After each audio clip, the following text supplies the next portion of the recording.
This time I plan to work on the boom.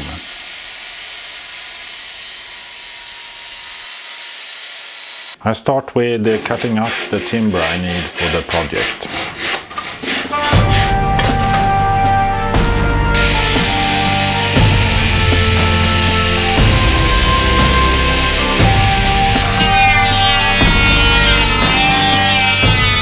The boom will be hollow in the middle, therefore I also want to make the hole watertight, and I put on glass fiber on all edges.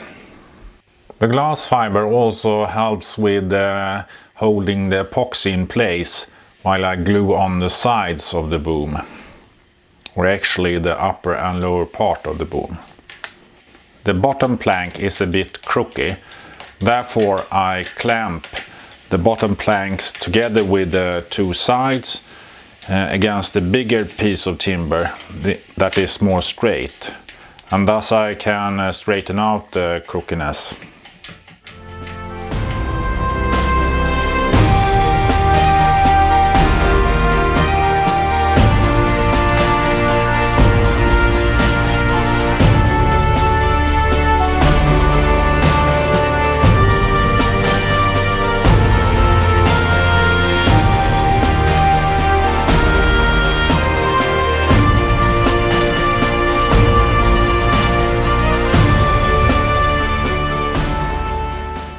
Next day, when the epoxy has cured, I can remove the clamps that I used. To make the hollow part a little bit thicker, I add a small piece of additional wood on both sides.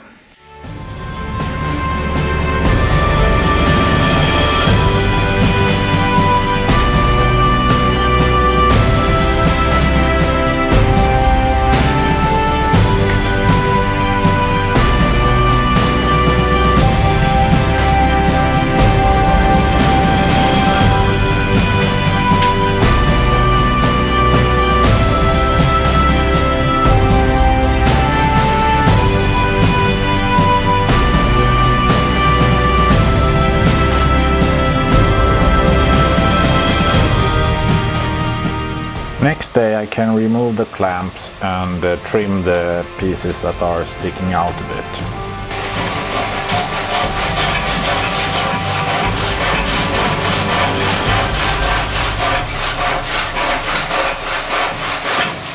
The boom is supposed to be a bit shorter than I first thought, therefore I have to take off a little bit and redo that part of the boom.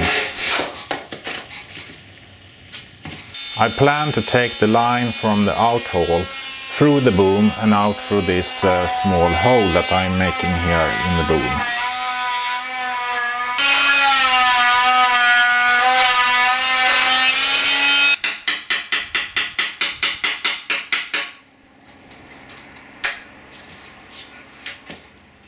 I sand down the blank epoxy a little bit before I glue the pieces together.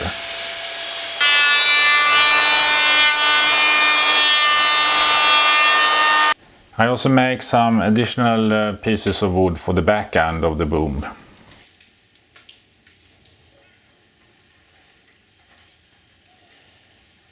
I wet all surfaces of the pieces that I'm going to glue together with epoxy before I glue them together.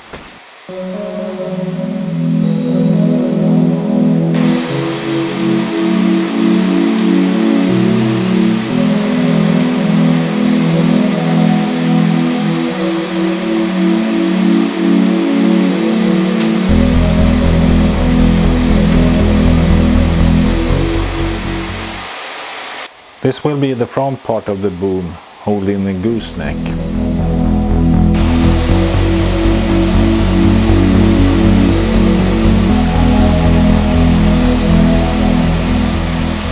The boom is still a little bit crooked, as you can see, but it will be better when I add the other side of the boom. I also put the glass fiber on the inside sides of the boom. I want all surfaces to be covered with glass fiber to make it watertight.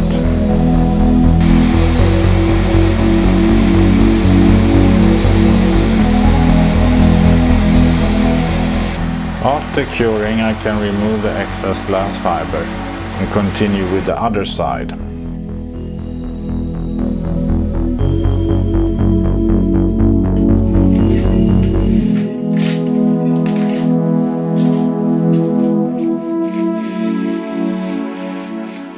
The line for the outhole needs a tackle to turn on close to the gooseneck so that I can pull the line down towards the mast base.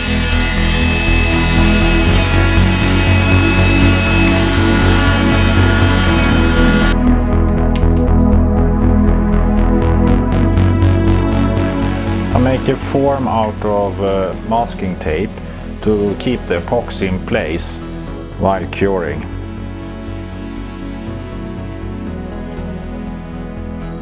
Here I used thickened epoxy.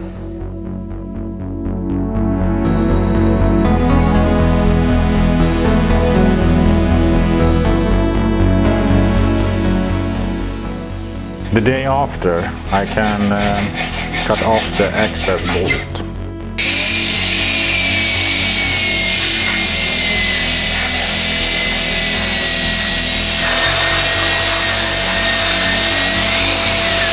After sanding the inside, I can put on another coat of epoxy.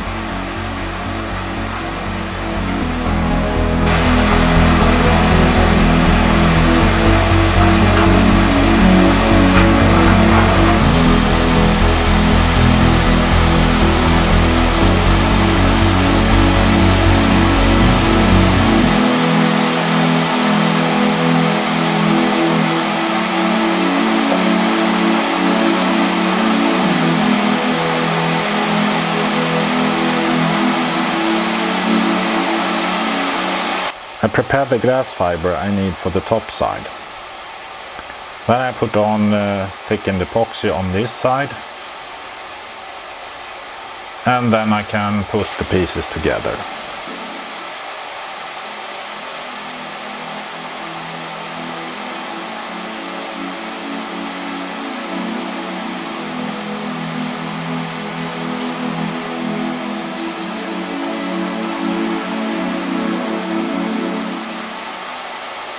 Again, I use clamps to press the boom against the straight piece of wood that I have. I use all the clamps I have almost, and this is to make sure that there is no gap in between the two layers.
The day after I can remove all the clamps, and now the boom is much more straight and not so crooked any longer.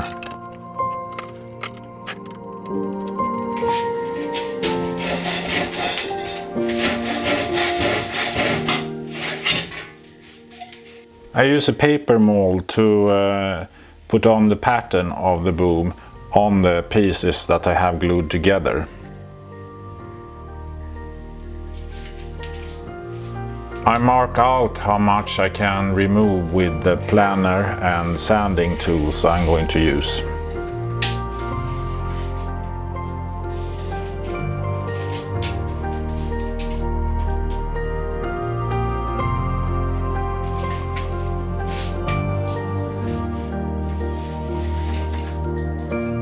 Then I can start cutting away wood with the planer.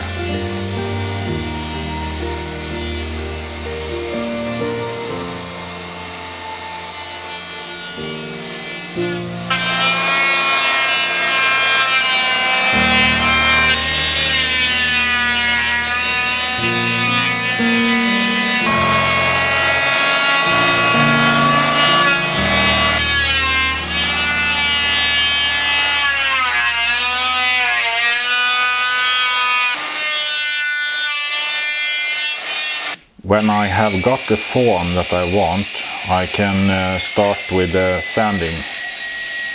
The sanding is to not take away so much wood, more to smoothen the surface and get a perfect rounding. I prepared the boom for the outside lamination. I cut out the glass fiber I need for the outside.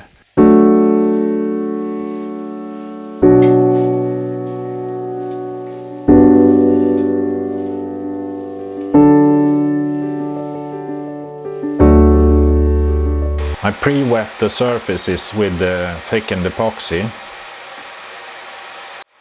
Then I put on the glass fiber.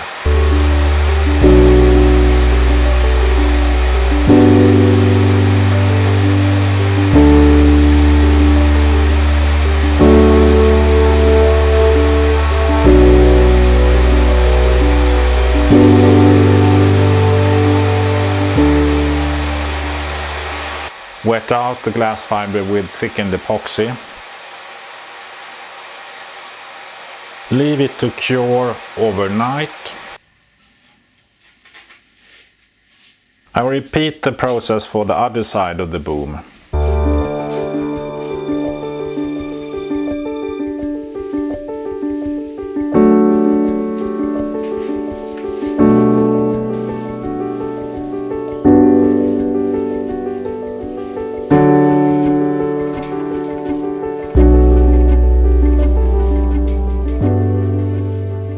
And it's almost impossible to not get any epoxy on the other side of the glass fiber.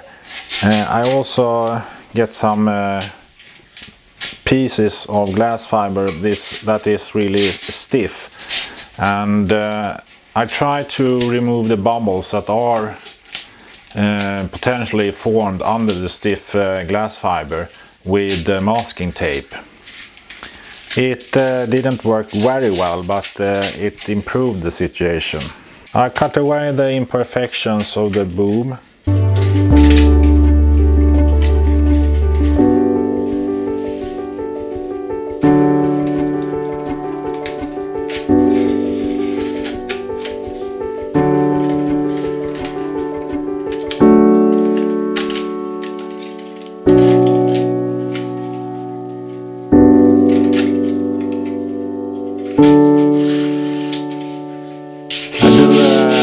Sanding on the boom before I put on the second coat of epoxy.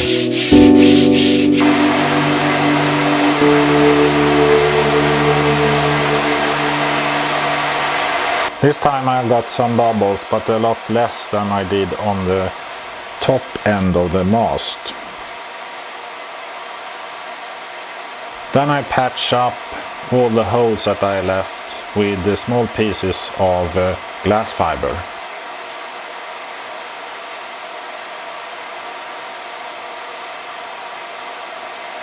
I also laminate the ends of the boom.